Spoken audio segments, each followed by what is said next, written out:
येषामर्थे काङ्क्षितन्नः राज्यं भोगाः सुखानि च त इमेव स्थिता युद्धे ప్రాణాం త్యక్త్వా ధనాని చ.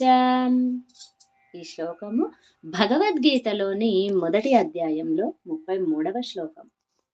ఈ శ్లోకము అర్జునుడి మానసిక స్థితిని ప్రతిబింబిస్తుంది. భగవద్గీతలోని మొదటి అధ్యాయంలో అర్జునుడు యుద్ధ భూమిలో తన బంధుమిత్రులను చూసి కలిగిన విషాదాన్ని అయోమయాన్ని వ్యక్తపరుస్తున్నాడు.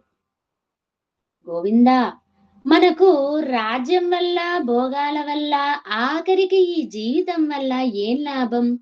ఎవరి కోసమైతే మనం రాజ్యము భోగాలు సుఖాలు కోరుకుంటామో ఆ గురువులు తండ్రులు కొడుకులు తాతలు మేనమామలు మామలు మనుమలు బావమరుదులు బంధువులు అందరూ ప్రాణాలపై ధనంపై ఆశ వదులుకొని ఇక్కడ యుద్ధానికి సిద్ధంగా నిలబడ్డారు అని అర్జునుడు భగవానుడితో అంటున్నాడు.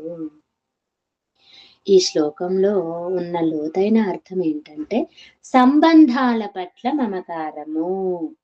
సాధారణంగా మనిషి ఏ సుఖాన్ని కోరుకున్నా అది తన కుటుంబం మరియు బంధువులతో పంచుకోవాలని ఆశిస్తాడు.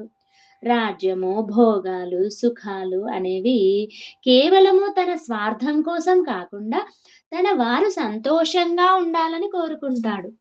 ఇప్పుడు వారే తన ప్రత్యర్థులుగా నిలబడటంతో అర్జునుడికి ఆ సుఖాల పట్ల ఆసక్తి నశించింది.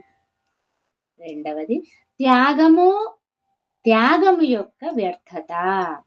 ఎవరి కోసమైతే తను ధనాన్ని ప్రాణాలను సైతం పణంగా పెట్టి విజయం సాధించాలనుకున్నాడో వారే యుద్ధంలో మరణిస్తామన్న నిశ్చయంతో ఉండటము అర్జునుడి కలిసివేసింది.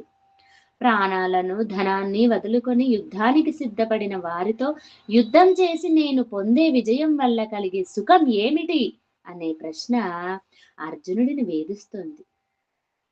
మూడవది మోహం యొక్క ప్రభావం. ఇక్కడ అర్జునుడు ధర్మం కంటే తన బంధువుల పట్ల ఉన్న మోహము వైపు మొగ్గు చూపుతున్నాడు. ఇదే మనిషికి కలిగే సహజమైన అజ్ఞానం. తనవారు కాని వారు అనే విభజన వల్ల కలిగే ఈ బాధ భగవంతుని తత్వాన్ని గ్రహించలేనప్పుడు కలుగుతుంది. ఈ శ్లోకము మనకు ఒక విషయాన్ని గుర్తు చేస్తుంది. భౌతికమైన సుఖాలు బంధుత్వాలు తాత్కాలికమైనవి. కృష్ణుడు అర్జునుడికి తర్వాతి అధ్యాయాలలో వివరించినట్లుగా మనిషి తన బాధ్యతను స్వధర్మాన్ని బంధుత్వాల పట్ల ఉన్న మోహంతో కాకుండా పరమాత్మపై దృష్టి ఉంచి నిర్వహించాలి. అప్పుడే మనస్సులో స్థితప్రజ్ఞత సిద్ధిస్తుంది. జీవితంలో కష్టాలు ఎదురైనప్పుడు మన కర్తవ్యాన్ని విస్మరించకుండా భగవంతుడిపై భారం వేసి ధర్మబద్ధంగా నడుచుకోవడమే ఈ శ్లోకం మనకు నేర్పే పాఠము.